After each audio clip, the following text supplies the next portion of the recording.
दोस्तों जीअं मूं ए लिखियो अस्सलाम वालेकुम छा हाल आहे जीअं मूं सी लिखी साईं वालेकुम अस्सलाम छा हाल आहे डी लिखी दुआऊं तव्हां ॿुधायो ई लिखी मालिक जा एहसान एफ लिखियो फ़िलहाल आउं रस्ते में आहियां पोइ ॻाल्हायूं था जी लिखी जीअं तव्हांजी मर्ज़ी ऐं एम लिखियो महबूब उमर जो एन लिखियो तव्हां पंहिंजो तारीफ़ कराईंदा। दोस्तों जेकॾहिं तव्हां हिन रीति लिखणु चाहियो था त हिन वीडियो खे अॻिते ॾिसंदा रहो।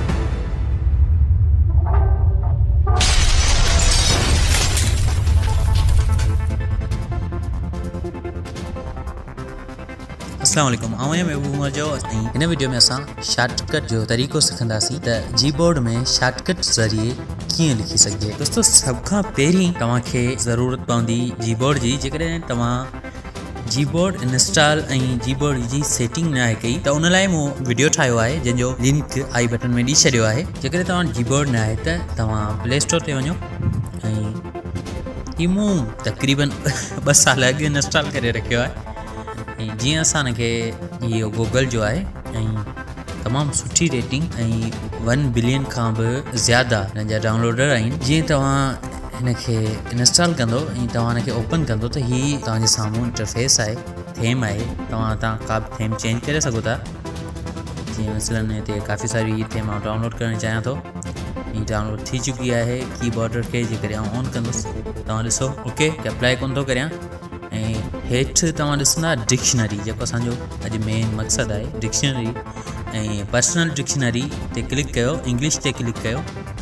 हिते कुझु शॉर्टकट मूं ऐड करे रखिया आहिनि जेके तव्हां ॾिसी सघो था। मथे तव्हां जुमिलो टाइप कयो जेको तव्हां लिखणु चाहियो था या वर्ड टाइप कयो लफ़्ज़ तव्हां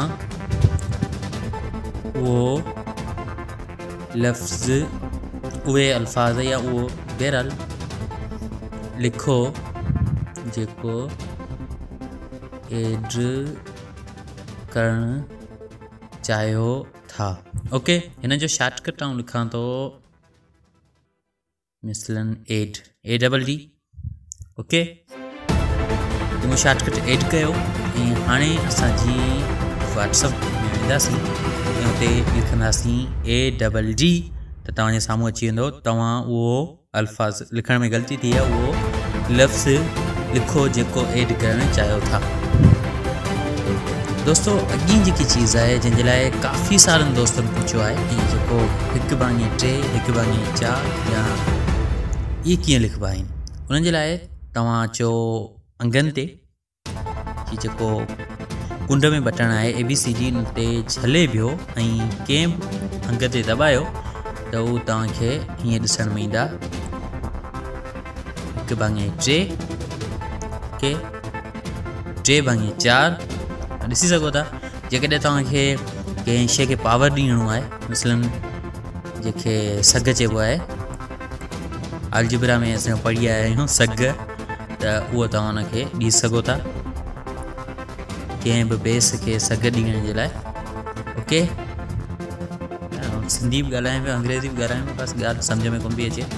बहरहाल अॻी जेकी चीज़ आहे उन जे लाइ काफ़ी सारनि दोस्तनि चयो आहे जंहिंमें ख़ासि करे वहीद अली सूमरो मोरे वारो तमामु मुंहिंजो सुठो दोस्त आहे ऐं हू चवंदो रहंदो आहे त को वीडियो ठाहे जंहिंमें उन बाबति ॿुधाए। या त हीअ वीडियो ख़ासि करे उन जे लाइ आहे अखरनि खे छिके डिघो करे कीअं लिखिजे। जीअं आउं लिखंदुसि रहीम ॾिसो पिया हेठि जेको फुल स्टॉप आहे न त जीअं क्लिक करे बीहंदुसि ऐं तव्हां ॾिसो पिया त काफ़ी सारा ऑप्शन अची विया जिन मां पटी मिलंदी उन ते क्लिक कयो त हीअ डिघो थींदो वेंदो। हुनखे डबल ज़ेर ॾेई छॾी आहे 2 ज़ेर डबल ज़ेर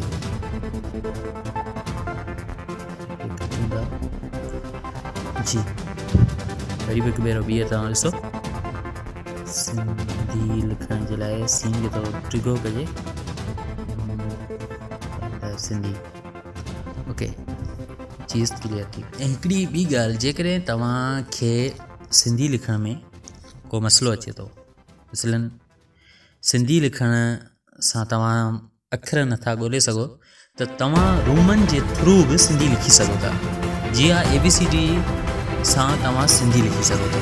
कीअं तव्हां जी-बोर्ड जी सेटिंग में वञो ऐं उतां खां तव्हां सिंधी जेके ॿई आहिनि सिंधी अरबिक ऐं उन खां अलावा सिंधी ABCD सिंधी, ठीकु आहे।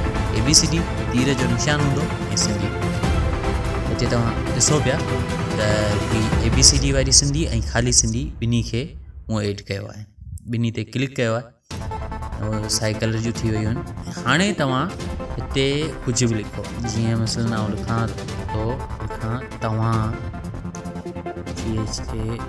चाहियो त अंग्रेज़ी